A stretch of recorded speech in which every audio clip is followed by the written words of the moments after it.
vamos a intentar analizarlas con la ayuda de José María Camarero, periodista económico que ya nos acompaña. José María, muy buenas. Hola, buenas, ¿qué tal? Bueno, medidas un poco difusas, algunas de ellas. La poca concreción que hemos visto, sobre todo, ha sido en el tope a la energía que se ha puesto para las productoras de energías renovables y nucleares, entre otros. Dicen que se están beneficiando de una situación que está empobreciendo a mucha gente y que ni en sus mejores sueños, lo ha dicho textualmente, pues se habrían visto en una de esas. Y yo te quería preguntar si es suficiente las medidas que hemos visto hoy por parte de la Comisión Europea, que plantea a medio largo plazo muchas soluciones, que dice que todavía hay que trabajar en algunas cosas y poca concreción me ha parecido a mí.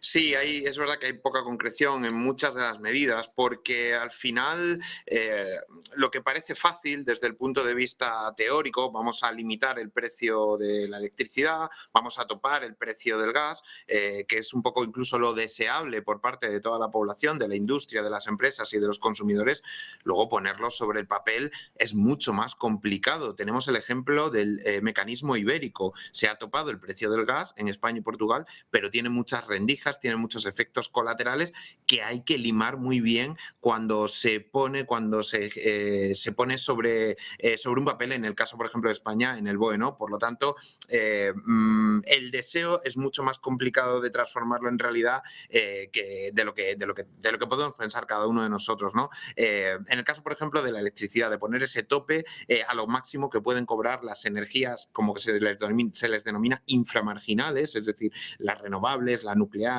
Recordemos que su coste de producción de generación de luz suele estar en 20, 30, 40, 50 euros megavatio hora y llevan varios meses, pues evidentemente cobrándolo a 200, 250 y hasta 300 euros megavatio hora. Eso es muchísimo, hay un margen muy amplio.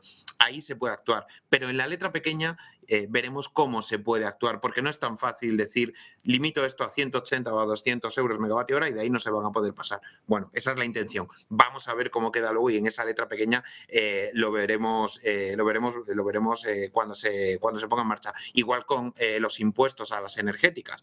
Vamos a poner un impuesto a las energéticas, eso es lo que ha dicho la Unión Europea, lo que permite la Comisión Europea, pero luego a la hora de ponerlo en la práctica pues es mucho más complicado. Hay que hilar muy fino, todos los gobiernos tienen que hilar muy fino porque puede haber recursos de constitucionalidad, puede haber recursos judiciales porque consideren las compañías afectadas que no es justo, en fin, es mucho más complicado. El anuncio está ahí, pero luego la puesta en práctica de todas esas medidas es muchísimo más compleja y muchísimo más complicada de lo que se pueda creer en un mercado libre como el que tenemos en el caso de la Unión Europea, ¿no? Sí, habrá que ver también si al final la Unión Europea acaba recaudando lo que decía von der Leyen, 140.000 millones, que es mucho dinero. Respecto al tope al precio del gas, ya sabíamos, José María, que, bueno, pues que no estaba sobre la mesa, que ya lo habían descartado los gobiernos y la Unión Europea como medida que aplicar ahora. Sí que es cierto que von der Leyen ha dicho que quiere tope sin poner un tope, es decir, controlar los precios del gas de una forma razonable, ha dicho ella. ¿A qué podría referirse con eso de controlarlos de forma razonable? Claro, es que controlar el precio del gas, sobre todo que es un gas que procedía en buena parte de Rusia, como tal, es muy complicado porque altera al final el mercado y al final lo que puede provocar es una subida de precio. ¿Qué es lo que se está haciendo, por ejemplo, lo que se va a intentar hacer, yo creo, desde la Unión Europea? Reformar, digamos, el mercado donde se negocia el precio del gas, ese TTF de Ámsterdam, que era la referencia hasta ahora, pues lo que se quiere hacer es buscar o conformar o recalcular otra referencia en el precio del gas.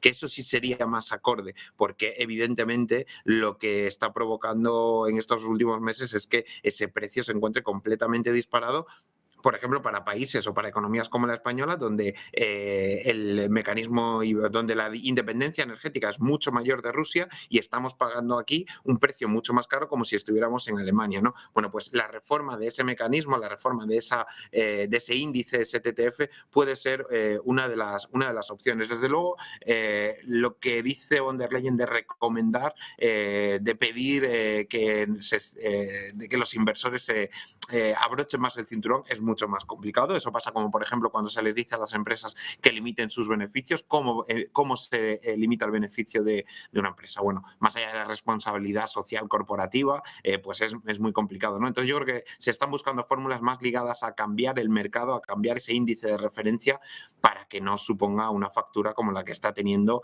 que es fruto, al fin y al cabo, de la pura especulación, porque no hay una referencia clara de qué es lo que va a pasar en el mercado, ¿no? Vamos a ver cómo se pone en práctica todo esto, porque, como he dicho antes, es mucho más complicado de lo que se pueda anunciar en un titular o en una frase como ha hecho hoy ante el Parlamento Europeo.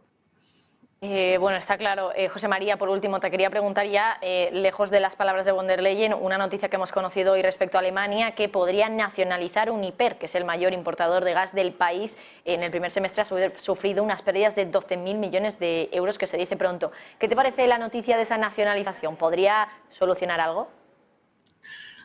Vamos a ver, es que Alemania tiene una serie de empresas estratégicas como es Uniper, donde se encuentran prácticamente en la quiebra técnica, quiero decir, porque al final están soportando unos gastos, unos costes enormes de la energía, el suministro no lo tienen garantizado y no lo pueden derivar al consumidor porque supondría un tarifazo brutal, o sea, supondría una escalada increíble de precios para la gran industria alemana y para los consumidores alemanes. De hecho, en Alemania se ha aprobado una tasa o se está aprobando una tasa que soporte parte de esa presión que tienen grandes empresas estratégicas.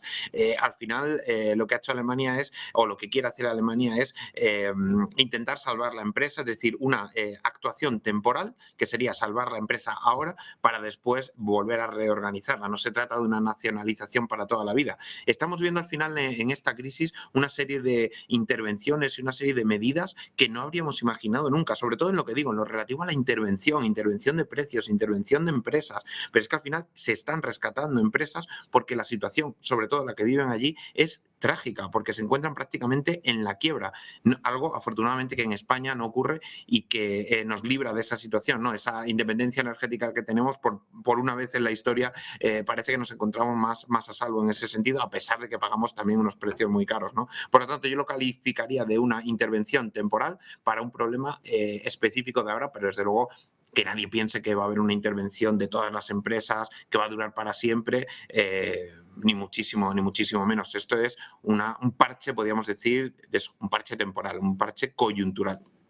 En la crisis financiera fueron los bancos y ahora empiezan a ser las energéticas. José María, bueno, José María Camarero, periodista económico, muchísimas gracias por estar aquí con nosotros, como siempre, hablando de energía y explicándonos un poquito más allá pues las cosas que parecen un poco técnicas, así a priori, pero que nos las trasladas en palabras llanas. Gracias, José María.